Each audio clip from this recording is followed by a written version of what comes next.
¿Cómo mides el costo de la guerra? Vidas, dinero, recursos. ¿Puede una hoja de cálculo de datos decirte realmente el costo de librar una guerra contra un pueblo? La invención de la fotografía prometió cambiar mucho de lo que el mundo sentía acerca de la guerra. Por primera vez, las personas en casa vieron los horrores del campo de batalla sin tener que escuchar relatos de segunda mano cuando sus hijos, esposos y padres regresaron. Sin embargo, aunque pueda parecer frío decirlo, las imágenes de destrucción llovidas sobre los logros de la humanidad a menudo han tenido mucho más impacto en la sociedad que muchas de las muertes que provienen de la guerra. Perder a un ser querido en batalla es una tragedia personal, pero perder un símbolo cultural, un orgulloso monumento a tu historia y nación, bueno, eso puede devastar a toda una generación. En el episodio de hoy, vamos a examinar algunas de las grandes creaciones de las potencias del eje y las consecuencias de su loca carrera por la conquista. Esto es lo que la Segunda Guerra Mundial costó a los perdedores en imágenes. Bienvenidos a Guerras del Mundo.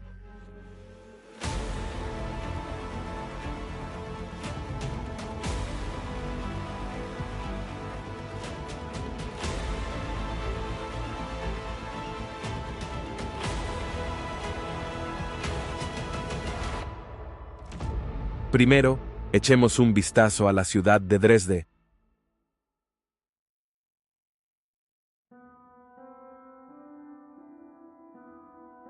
Situada en las orillas del río Elba, en el este de Alemania, se encuentra la ciudad de Dresde, la capital del estado alemán de Sajonia y la cuarta ciudad más grande por área en Alemania. Dresde en sí es una ciudad bastante joven en comparación con algunas de las metrópolis más conocidas de Europa como Berlín, Londres o París, aunque hay evidencias de asentamientos dispersos en la zona que se remontan hasta el 7500 a.C. La ciudad jugó un papel clave en la historia de Sajonia, como estado independiente y como miembro del Imperio Alemán, después de 1871, pero después de la Segunda Guerra Mundial, su nombre estará para siempre asociado con los eventos del 13 de febrero de 1945. Para entonces, la muerte se cerraba rápidamente sobre la Alemania nazi.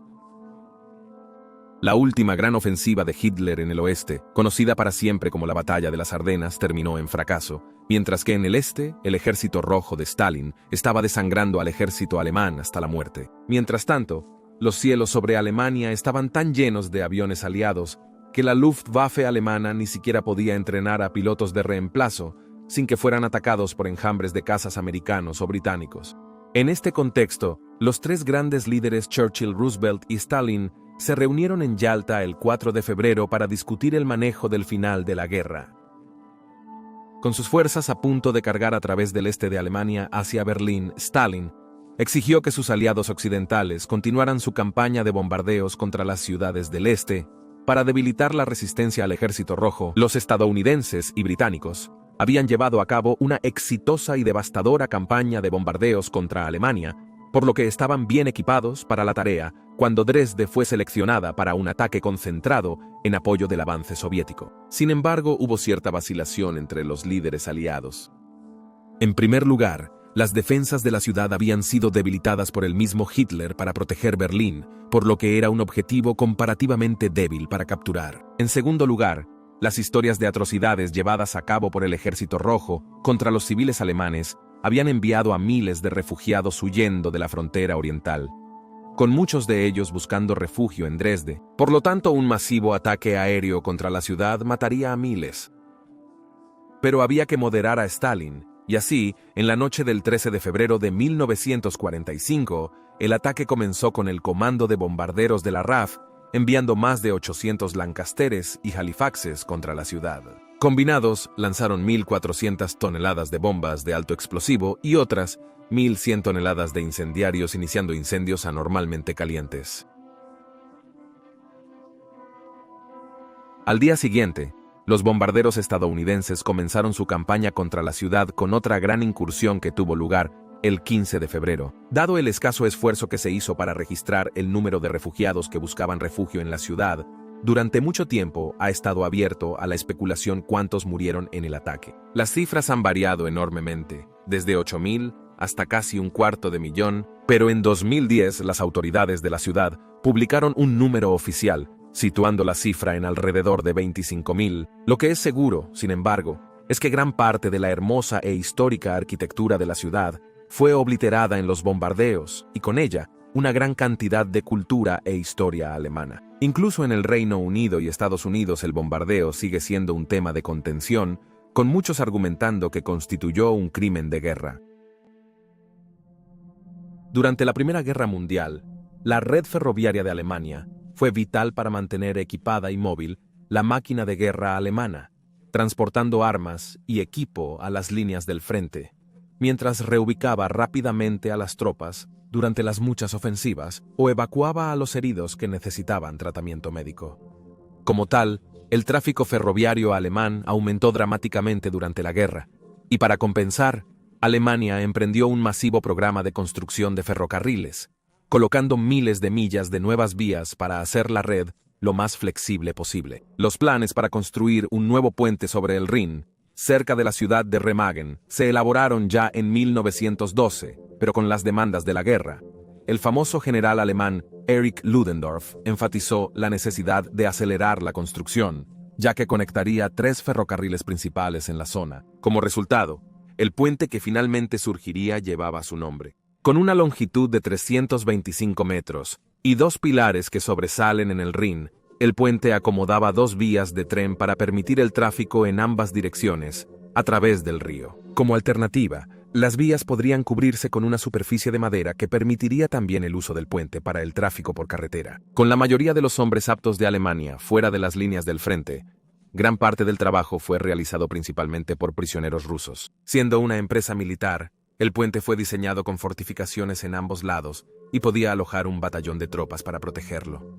Otra característica no muy común en los puentes regulares era la inclusión de posiciones para explosivos en puntos estructurales, clave para destruirlo, y así evitar que una fuerza enemiga lo utilizara para cruzar el Rin y entrar a Alemania.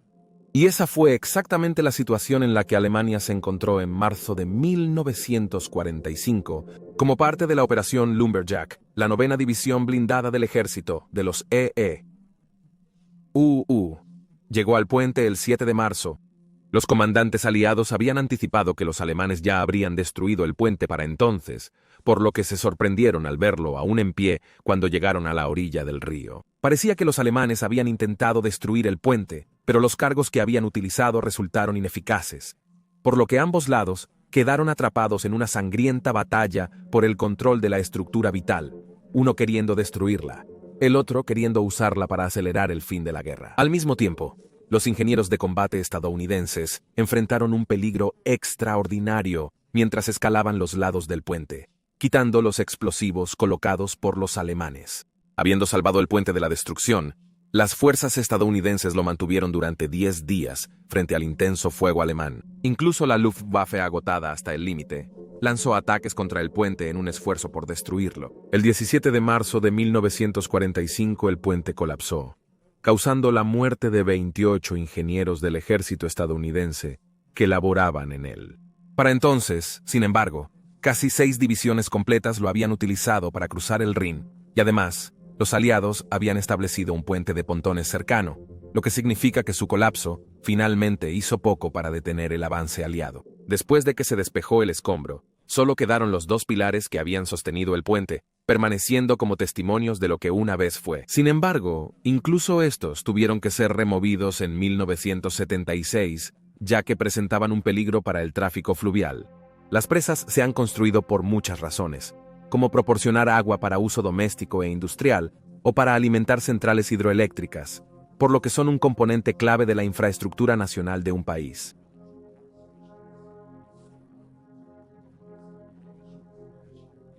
Para Alemania, una de las regiones industriales más importantes que impulsaba su economía era el Valle del Ruhr, y cuando Alemania experimentó su periodo de auge a principios del siglo XX, se emprendió un ambicioso programa de construcción que abarcaba 5 presas en ubicaciones estratégicas clave para apoyar sus industrias de manufactura y minería. De estas nuevas presas, la Möhne era la más importante, ubicada cerca de Dortmund con su función de recolectar agua de lluvia y prevenir cualquier inundación del valle. También proporcionaba agua para uso industrial y doméstico, y a su vez, generaba la mayor parte de la hidroelectricidad para el Valle del Ruhr.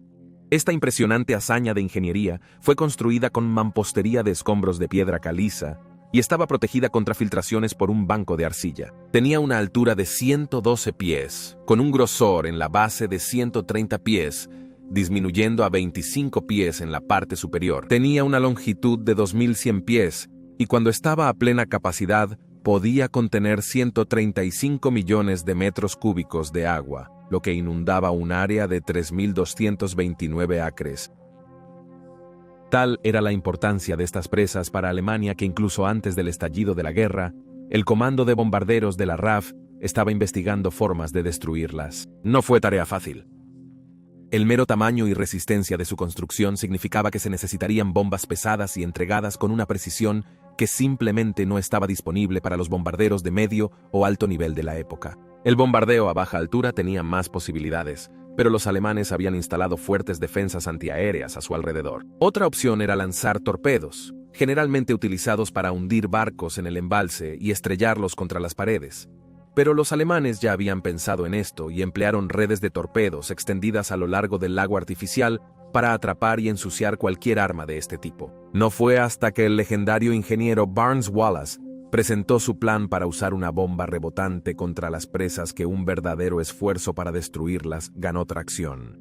El arma de Wallace se giraba en la bodega de bombas del avión de lanzamiento y luego se soltaba desde un nivel bajo sobre el agua, donde rebotaría varias veces sobre obstáculos como redes de torpedos antes de golpear la presa. El arma giratoria luego se incrustaría en la pared de la presa y se hundiría hasta su base, donde una pistola hidrostática diezmaría la ojiva a la profundidad correcta. Además de la explosión de los explosivos, el agua desplazada añadía a la destrucción gracias a los gases de la explosión que creaban un efecto pulsante.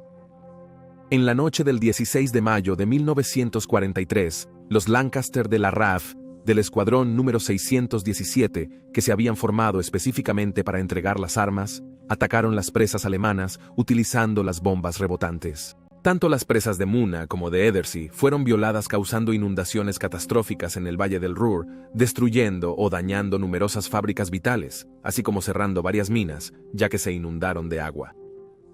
Además, a pesar de que se perdieron 8 aviones y más de 53 hombres murieron, el ataque hizo mucho para elevar la moral entre el pueblo británico y creó una leyenda que permea incluso hoy. Al observar el daño infligido a la presa de Muna, es claro ver que aunque la humanidad ha podido conquistar la naturaleza con nuestras construcciones, no hemos podido suprimir nuestros propios rasgos destructivos.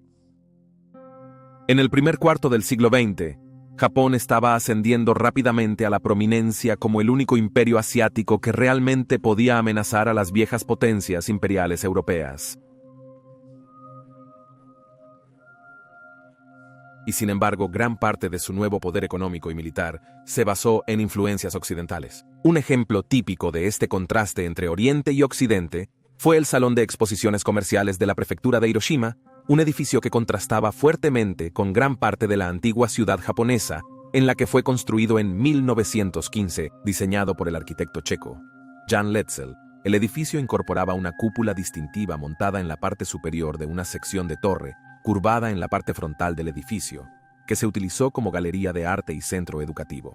Para el verano de 1945, Japón estaba siendo cercado por sus enemigos, ya que la guerra que comenzó en China que llevó al ataque a Pearl Harbor fue llevada a su puerta. Pero los japoneses parecían dispuestos a seguir luchando durante meses, tal vez incluso años. Por lo tanto, los estadounidenses decidieron que para acelerar la conclusión de la guerra, los japoneses necesitaban una demostración del poder supremo que ahora poseían en forma de la bomba atómica. Para demostrar este poder aparentemente divino, seleccionaron la ciudad de Hiroshima para su destrucción.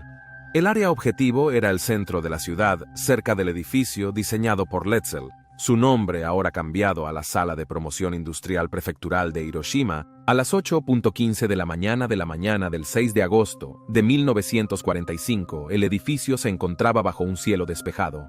Las personas dentro y alrededor de su forma distintiva desconocían el horror que estaba a punto de caer sobre ellos. La bomba atómica lanzada sobre Hiroshima por la tripulación del B-29 Superfortress, llamado Enola Gay, explotó a una altura de 600 metros. 160 metros al sureste del edificio. En el momento de la detonación, la explosión aplicó una presión de 35 toneladas por metro cuadrado en el suelo de abajo, causando un viento violento de 440 metros por segundo que azotaba en todas las direcciones. El edificio fue engullido en llamas por la poderosa explosión y la absorción de calor. Curiosamente, debido a que el impacto de la explosión vino casi desde arriba, la pared exterior y la cúpula de acero no fueron completamente destruidas. Sin embargo, esto fue de poca ayuda para las personas que estaban dentro en ese momento, quienes murieron inmediatamente, incineradas en el fuego antinatural que engulló completamente el edificio en una llama que vaporizaba la carne. Las estimaciones varían, pero entre 70.000 y 126.000 personas murieron. Fueron quemadas, desfiguradas o envenenadas por los componentes de la bomba. Cuando el fuego disminuyó y las imágenes de la devastación se revelaron al resto de Japón y luego al mundo, la distintiva forma de cúpula de la estructura del edificio permaneció intacta, de pie como un escalofriante recordatorio de la ciudad que ya no existía, la ciudad que fue la primera en la historia en arder en un fuego nuclear. 3 días después, Hiroshima fue acompañada por Nagasaki en la lista de ciudades destruidas por bombas atómicas cuando los Estados Unidos utilizaron su segunda arma. En las secuelas del ataque, muchos supervivientes en Hiroshima exigieron que se derribara el cadáver del edificio, no queriendo recordar el horror de la bomba atómica. Sin embargo, como la imagen del edificio destrozado se había vuelto tan sinónima del ataque, surgió una corriente de pensamiento contradictoria que pedía que se conservara como un memorial para aquellos que habían muerto. Y al final, fue el último grupo el que ganó el debate. A menudo referido como el Domo Genbaku o Domo de la Bomba A, ahora se identifica formalmente como el Memorial de la Paz de Hiroshima y aparte de algunos trabajos muy limitados para mantener su estructura, permanece tal como estaba después del bombardeo el 6 de agosto de 1945. Preservado como un sitio patrimonio de la UNESCO, el edificio es un duro recordatorio del costo de la guerra.